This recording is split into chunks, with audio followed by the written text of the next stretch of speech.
Calais Campbell an uncle in Jaguars locker room, but a beast on field. Jacksonville leave it to Calais Campbell, a wise, old soul in the Jaguars locker room, to put the fender bender involving star rookie Leonard Fournette into perspective. Tuesday's incident may have raised the anxiety level in Jacksonville as Fournette was rammed from behind on I-295, by a Steelers fan no less. No one was injured, but Fournette's Mercedes-Maybach 6, an exotic coupe, was totaled. "That's why I don't have a Maybach," Campbell told USA Today Sports on Wednesday. "Something goes wrong, and it costs you as much as a regular car to get fixed." Campbell was relieved to see the first-round tailback shortly after the accident when they crossed paths at a treatment facility away from Jags headquarters. "That's my little brother, man," Campbell said. "I'm glad he's okay, because you get worried sometimes. In this world, things happen just like that. I'm glad it was something small." He said, "I was more worried about the car." More, Case Keenum and Nick Foles, a tale of two QBs reunited as Vikings, Eagles set to clash more, Patriots Tom Brady limited in practice by hand injury, Skip's interview with media more, Jaguars at Patriots AFC Championship game preview. Three things to know. The connection with Fournette illustrates just one layer of the influence that Campbell, 31, has had on a young team that blossomed into division champions on its way to Sunday's AFC Championship game. The Jaguars lured the veteran defensive lineman from the Arizona Cardinals last spring as a free agent. He's not only performed at a spectacular level, named NFL Defensive Player of the Year Wednesday by the Pro Football Writers of America, but he quickly established himself as a leader. Fournette's stall is adjacent to Campbell's locker, and it has made a difference, even for a running back long-ticketed for stardom. Words of encouragement, every day, Fournette told USA Today Sports. "Even on the days you don't feel like practicing, he'll tell us how much we need it. He shows you how to be a professional.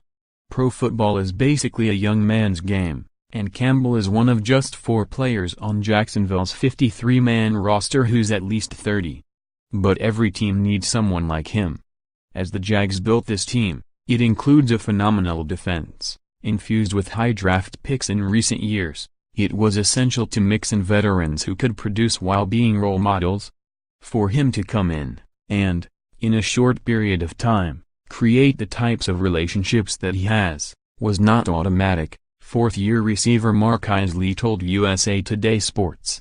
"I can honestly tell you, building relationships with this team ain't easy, just with the characters that certain people are."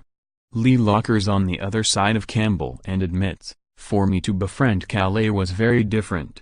Like Fournette, though, he vouches for the impact that comes with seeing the 10th-year stalwart on a daily basis, with consistent messages about expectations for the team and individually.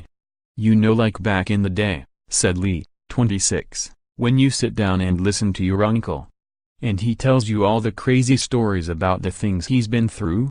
That's the type of person Calais is. He's just your old uncle." Campbell said one of the reasons he came to Jacksonville, after strongly considering the Denver Broncos, was a sense that he would join a team trending upward but could draw on his experience. "God put it in my gut to come here," he said. "And now I'm taking advantage of my opportunities to school the young guys." And the people who thought he was crazy for not joining an already established Broncos defense? "I don't say anything," he replied. "I'm happy with the decision I made. I look like a genius now." That was Marcel Darris' impression after Jacksonville obtained the former first-round defensive tackle from the Buffalo Bills in October, shortly before the trade deadline. Darris recalled how Campbell was the first new teammate to reach out. Then Campbell went a step further, sending Darris his address and cutting short his bye week to fly back to Jacksonville while inviting Darris over. They talked extensively, with Campbell briefing Darris about team culture, locker room personalities, coaching styles and the playbook. "It was insightful," said Darris. "Campbell means well and wants the best for everyone. I love that about him." The leadership is bolstered by the numbers. In Campbell's first game with Jacksonville, he set a team record with 4 sacks at Houston. He wound up setting the franchise's single-season mark with 14½. He is arguably the NFL's most versatile D lineman, starting at right end but lining up at all 4 spots along the line, creating matchup havoc.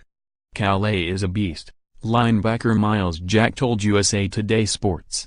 I've seen him collapse a whole pocket by himself. I've seen him close 2 gaps.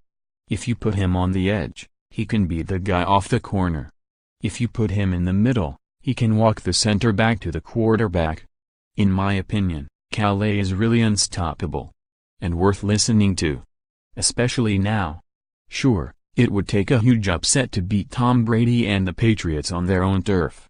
But Campbell has been in this spot before with the Cardinals, having won and lost conference title games. Words of wisdom? Live in the moment, he said. You just want to lose yourself in the moment, give it your all, focus and sell out. And may the best team win. Follow NFL columnist Jarrett Bell on Twitter @JarrettBell.